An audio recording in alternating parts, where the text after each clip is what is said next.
বিগত সরকারের আমলে বাংলাদেশ থেকে পাচার হওয়া অর্থ ফেরত আনার জন্য যুক্তরাজ্য সরকারের সহযোগিতা কামনা করেছেন শিল্প মন্ত্রণালয়ের উপদেষ্টা আদিলুর রহমান খান।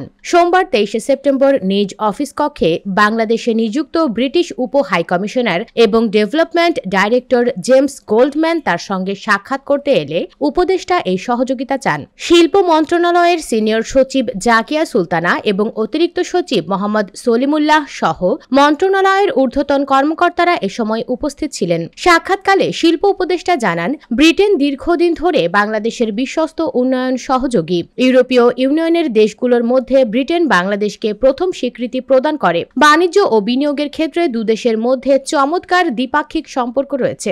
একসঙ্গে কাজ করার মাধ্যমে এই দ্বিপাক্ষিক সম্পর্ক আরও উচ্চতর পর্যায়ে নেওয়া সম্ভব। শিল্প উপদেষ্টা বিগত সরকারের আমলে বাংলাদেশ থেকে পাচার হওয়া অর্থ ফেরত আনার জন্য যুক্তরাজ্য সরকারের সহযোগিতা কামনা করেন। এ বিষয়ে শিল্প মন্ত্রণালয়ের সিনিয়র সচিব জানান, বাংলাদেশ এবং গ্রেট ব্রিটেনের মধ্যে 19 জুন 1980 সালে একটি দ্বিপাক্ষিক পুঁজি বিনিয়োগ ও সুরক্ষা চুক্তি স্বাক্ষরিত হয়। এই চুক্তির মাধ্যমে দুই দেশের সরাসরি বৈদেশিক বিনিয়োগ সুরক্ষা নিশ্চিত করা হয়েছে। চুক্তিটি হালনাগাদ করার অভিপ্রায় ব্যক্ত করে বাংলাদেশ। সিনিয়র সচিব চামড়া, চিনি, জাহাজ পুনঃপ্রক্রিয়াকরণ, সার, সিমেন্ট, টেক্সটাইল, ফার্মাসিউটিক্যালস, পরিবেশ এবং জলবায়ু সংশ্লিষ্ট প্রকল্প এবং অন্যান্য উপযুক্ত সেক্টরে যুক্তরাজ্যকে আরও বিনিয়োগের জন্য অনুরোধ করেন। ব্রিটিশ উপ হাইকমিশনার বর্তমান অন্তর্বর্তীকালীন সরকারকে সমর্থনের কথা ব্যক্ত করেন। বাংলাদেশ এবং যুক্তরাজ্য একসঙ্গে কাজ করছে এবং বিশেষায়িত দল গঠনের মাধ্যমে আরও নিবিড়ভাবে কাজ করতে চান। তিনি বাংলাদেশ থেকে পাচার হওয়া অর্থ